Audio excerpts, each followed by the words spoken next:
I want to share a story, something I experienced yesterday.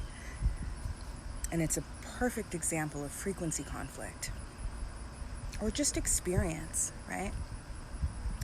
Now, I was shopping with my great aunt at the store, and I'm here in Mississippi, okay? So the frequency is already way different than California. And we were in the store, right? My great aunt is 13 frequency. Wonderful woman. And we were shopping, right? We had groceries in the cart, and a woman approaches us. And as soon as this thing comes out of her mouth, I know exactly what frequency she's in. She looks in our cart and she tells my great aunt, "You know, if that watermelon doesn't have seeds, it's not real." 14 frequency. And I immediately knew it. Now, the first thing I thought was wonderful, beautiful. The universe chose you. You can tell she had just awoken, right? That's the nature of it, right? That's the nature of ascension, right? I can tell when a 14 frequency has just been selected, okay?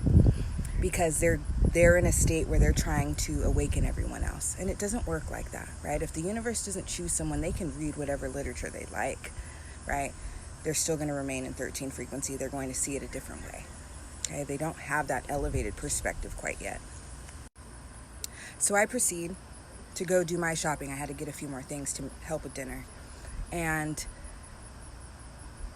by the time me and my great aunt reunite in another part of the store, she tells me, "Yeah, that woman, she was telling me put the watermelon back. She told me put the chicken back. And she was telling me all this and that." And I already knew in my mind, she's learning about GMOs. She's learning about, processed food. She's learning about the potential spiritual harm that comes with these things.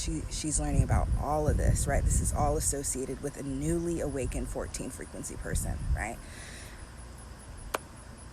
Now, I could sense the discomfort. So there is a discomfort that occurs when a 13 frequency and a newly awoken 14 frequency, or a 14 frequency in general, interact, because it is a frequency conflict. They don't share the same perspective, okay? But for me, as someone that's flying high as a 17, right, arguably an 18 at this point, sees it. But frequency shifts is not something that can be forced upon you by another person. And that is the desire of a 14 frequency, especially the newly awoken kind that's still diving around in the realm of conspiracy theories and all of these things, right? They haven't fully integrated those concepts yet. They haven't necessarily fully tapped into the eye that sits above everything, because they still don't acknowledge that that eye is responsible for everything, good and bad. Everything is frequency, right? They're not quite there yet.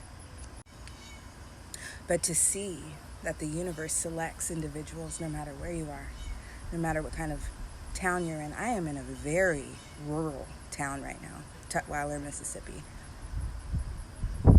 Houses are far apart. Most are not inhabited, right?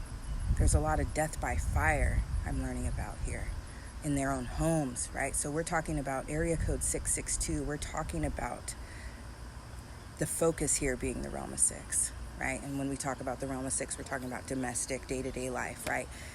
This is not a three influence here, right? Where people are manifesting and going after things, going after achievement. This is not, you get what I'm saying? We're talking about